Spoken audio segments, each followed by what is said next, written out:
Hello दोस्तों, स्वागत है आप सबका आपके एक और नए वीडियो में। अगर चैनल पर नए हो तो चैनल को सब्सक्राइब, लाइक और कमेंट ज़रूर कर देना।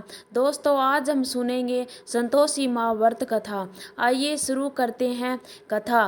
एक बूढ़ी औरत थी और उसके एक ही बेटा था। बेटे की शादी के बाद बुढ़िया बहू से घर के सारे काम करवाती थी, लेकिन उसे सही खाना नहीं देती थी। लड़के ने ये सब देखा, लेकिन माँ से कुछ कह नहीं पाया। बहुत सोच विचार के बाद एक दिन लड़के ने माँ से कहा, माँ मैं विदेश जा रहा हूँ।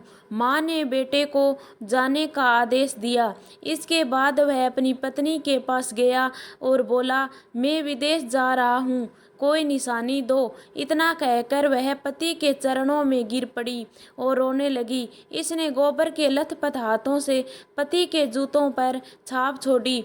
बेटे के जाने के बाद सास ससुर के अत्याचार बढ़ते गए। एक दिन बहू दुखी हो मंदिर में चली गई। वहाँ उसने देखा कि बहुत सी स्त्रियाँ पूजा कर रही थी। उसने स्त्रियों से व्रत के बारे में जानकारी ली तो बोली कि हम संतोषी माँ का व्रत कर रही हैं, इससे सभी प्रकार के कष्टों का नाश होता है। स्त्रियों ने बताया, शुक्रवार को नहा धोकर एक लोटे में शुद्ध जल ले, गुड़ चने का प्रसाद लेना तथा सच्चे मन से माँ का पूजन करना चाहिए। खटाई भूल कर भी मत खाना और न ही किसी को देना। एक वक्त भोजन करना। व्रत विधान सुनकर अब वह प्रति शुक्रवार को संयम से व्रत करने लगी। माता की कृपा से कुछ दिनों के बाद पति का पत्र आया।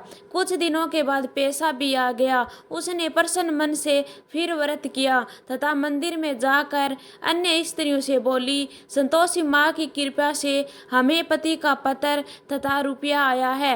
अन्य सभी स्त्रियां भी श्रद्धा से व्रत करने लगी। बहू ने कहा, हे माँ, जब मेरा पति घर आ जाएगा तो मैं तुम्हारे व्रत का उद्यापन करूंगी। एक रात संतोषी माँ ने उसके पति को सौंपन दिया और कहा कि तुम अपने घर क्यों नहीं जाते?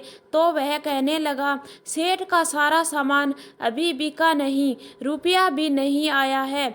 उसने सेठ को सौंपन किया, सारी बात कही तथा घर जाने की इजाज़त मांगी, पर सेठ ने इनकार कर दिया। माँ की कृपा से व्यापारी आए, सोना चांदी तथा अन्य सामान खरीद कर ले गए। कर्जदार भी रुपया लौटा गए। अब तो साहूकार ने उसे घर जाने की इजाज़त दे दी। घर आकर पुत्र ने अपनी माँ व पत्नी को बहुत सारे रुपए दिए। पत्नी ने कहा कि मुझे संतोषी माता के व्रत का उद्यापन करना है। उसने सभी को न्योता दे उद्यापन की सारी तैयारी की। पड़ोस की एक स्त्री उसे सुखी देख ईर्ष्या करने लगी थी। उसने अपने बच्चों को सिखा दिया कि तुम भोजन के समय खटाई जरूर मांगना।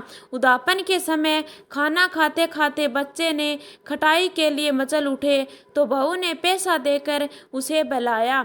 बच्चे दुकान से उन पैसों की इमली खटाई खरीदकर खाने लगे तो बहू पर माता ने कोप किया। राजा के दूत उसके पति को पकड़ कर ले गए तो किसी ने बताया कि उद्यापन में बच्चों ने पैसों की इमली खटाई खाई है।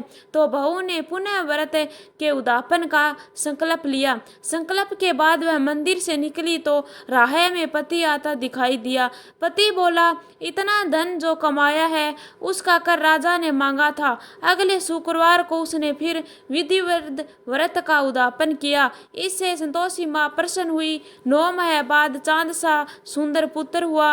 अब सास बहू तथा बेटा माँ की कृपा से आनंद से रहने लगे। बोलिए संतोषी